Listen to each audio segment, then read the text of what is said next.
بسم اللہ الرحمن الرحیم۔ السلام علیکم ورحمۃ اللہ وبرکاتہ۔ میں امید کرتی ہوں بالکل خیر وافیت سے ہوں گے۔ آج کی تجوید کا جو ہمارا لیسن ہے اس میں ہم پڑھیں گے اقلاب۔ اقلاب کیا ہے اور کس طرح سے اس کو کرتے ہیں، کیا اس کی تعریف ہے اور کیا تجویدی اس کا قاعدہ ہے، ٹھیک ہے۔ قرآن پاک میں یہ کس طرح سے موجود ہوتا ہے یہ سب دیکھیں گے۔ تعریف: نون ساکنہ یا تنوین کو میم میں بدل کر گنہ کے ساتھ پڑھنا، ٹھیک ہے۔ حرف اقلاب جو ہے وہ صرف ایک ہے اور وہ ہے با، یعنی جب بھی کہیں کوئی لفظ آئے گا ساکن ہوگا، نون ساکن یا تنوین ہوگا، ٹھیک ہے، اور اس کے آگے با کا لفظ آ رہا ہوگا تو با کو ہم پڑھیں گے کس طرح سے، میم میں ملا کر۔ آگے میں آپ کو کافی ساری اس کی مثالیں دکھاتی ہوں الگ الگ، پھر آپ اس کو اچھی طرح سمجھ پائیں گے کہ ہم اس تعریف کو کس طرح سے اپلائی کرتے ہیں قرآن پاک پر۔ دیکھیں یہ نون ساکن اور یہ تنوین، نون ساکن جو ہوتا ہے وہ آپ کو پتہ ہے نون کے اوپر جزم ہوتا ہے، تنوین دو زبر دو زیر اور دو پیش۔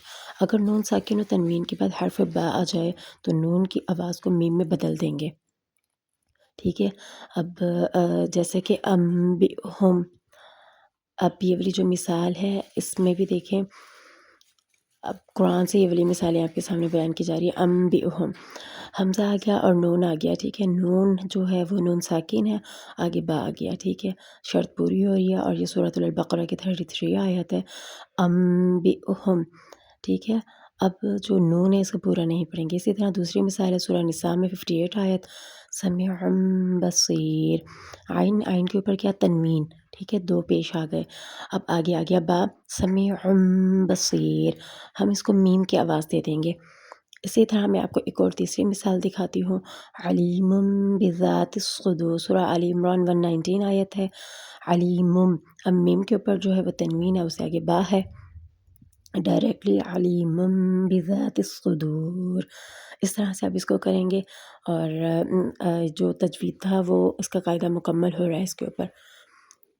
اقلاب کی کچھ اس طرح سے مثالیں ہیں قرآن پاک میں، چھوٹا سا میم بھی لکھا ہوا آتا ہے، یہ دیکھ لیں اس کو، انبیاء اللہ من بینکم واللہ علیم بالظالمین من بعد۔ اقلاب کا قاعدہ یہ آپ کو سٹارٹ میں بھی بتا دیا تھا لیکن لاسٹ میں اس لیے رکھا گیا تھا کہ آپ اس کو دوبارہ سے اچھی طرح ریڈ آؤٹ کر لیں اور اس کو اچھی طرح سمجھ لیں۔ نون ساکن اور تنوین کے بعد اگر حرف با آ جائے تو نون ساکن اور تنوین کو میم سے بدل کر پڑھیں گے۔ جزاک اللہ خیر، دعا میں یاد رکھیے گا۔ اللہ حافظ۔ اگر کوئی سوال جواب ہو، اگر کوئی سوال ہے تو ضرور کمنٹ میں پوچھ لیجیے گا، لیکن میں امید کرتی ہوں آپ کو اس ویڈیو میں سمجھ آ گیا ہوگا اقلاب کی۔